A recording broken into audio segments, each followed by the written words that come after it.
Having trouble breathing, constantly stuffy nose, I will tell you about myths about nasal septum.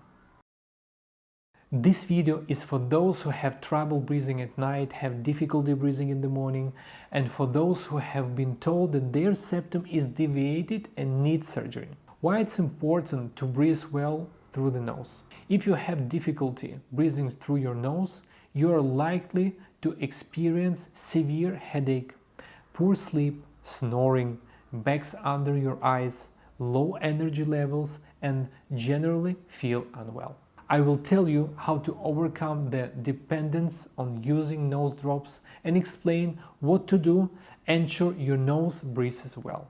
I will talk about how ENT doctors deceive patients, when it's necessary to operate the septum, when it's not necessary to make the surgery of the septum, and what needs to be done to improve nasal breathing. Of course, I will also briefly explain the anatomy of the nose to make it clear what I am talking about, and I hope you will find it understandable and interesting.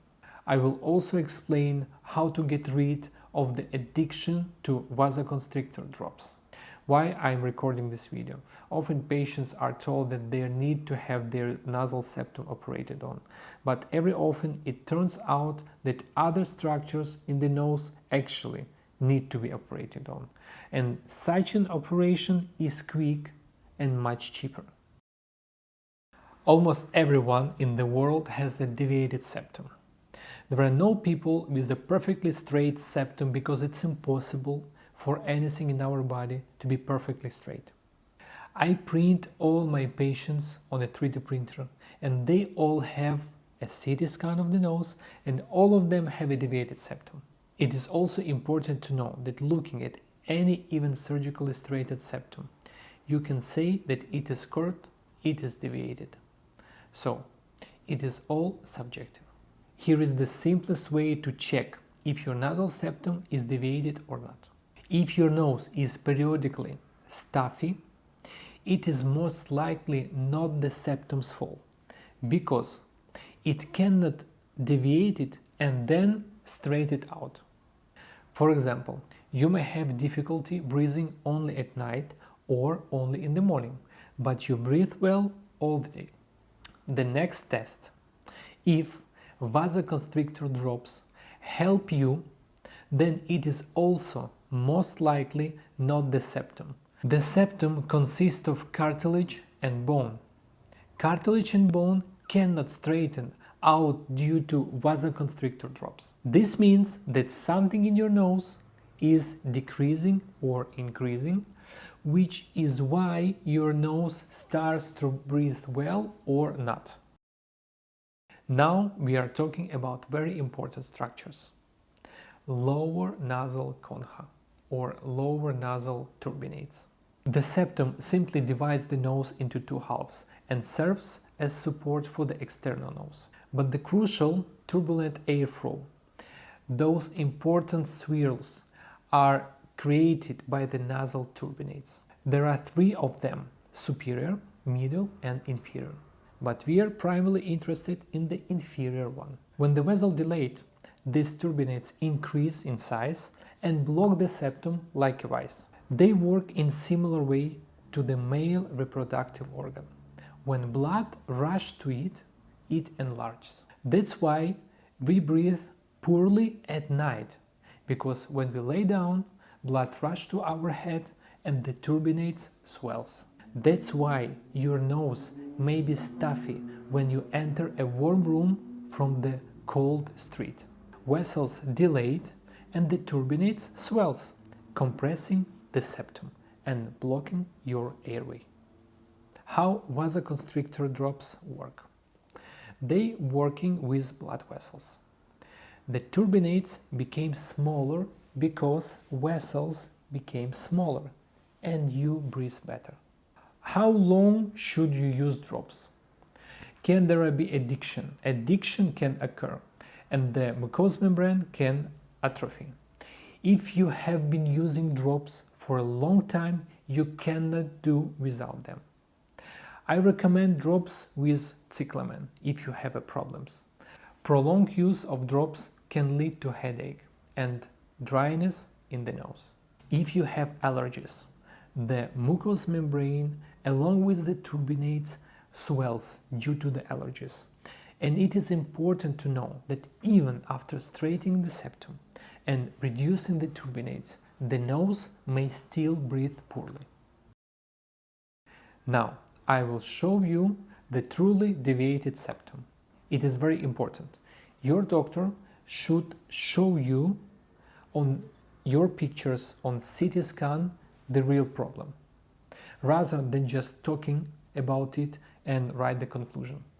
Often, all these deviations are present from birth, and it is very difficult to get injured and survive in such a way that the spur grows in the middle of the head, or the septum is completely curved, deviated to the base of the skull.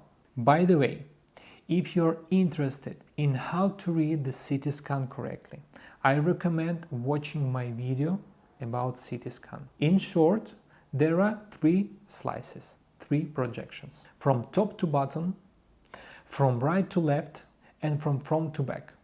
The black color presents air, gray presents soft tissue, and white presents solid structures, typically bone.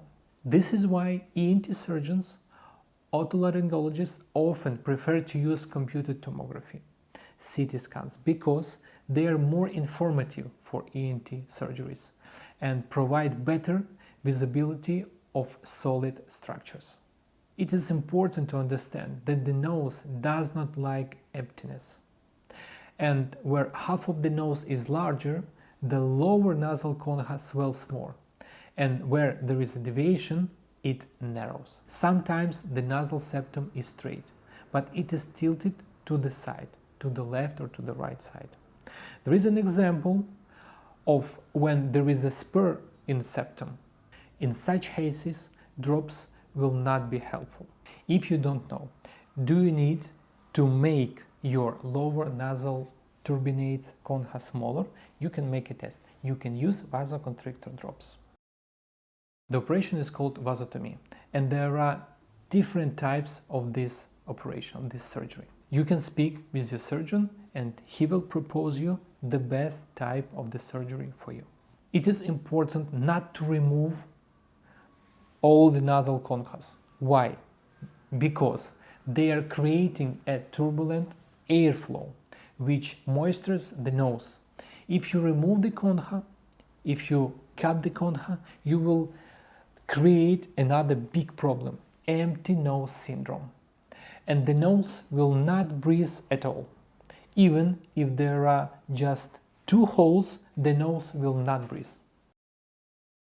If there is a strong deviation on the CT scan, I recommend you the surgery. But you should see this deviation and your surgeon should show you this deviation, your real deviation, your real spur that blocks your airway. Maybe you don't know how to breathe better, how to breathe normally.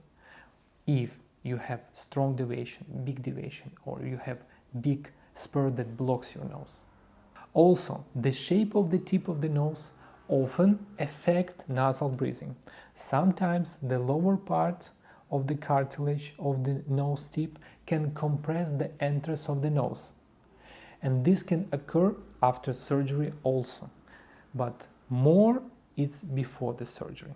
Now you understand that in 70–80% of the cases, septum is good and normal. And I think that you don't need such surgery. You don't need septoplasty. You don't need to operate the septum. Once again, remember that the deviated septum is common in everyone, and even after a successful operation, a CT scan can still indicate that it is deviated. Choose your specialist, choose your doctor and clinic carefully. You can make an appointment for my consultation and my surgery. To know more, follow my YouTube, Telegram and Instagram channels. Links in the profile description. You know how to subscribe to my YouTube channel.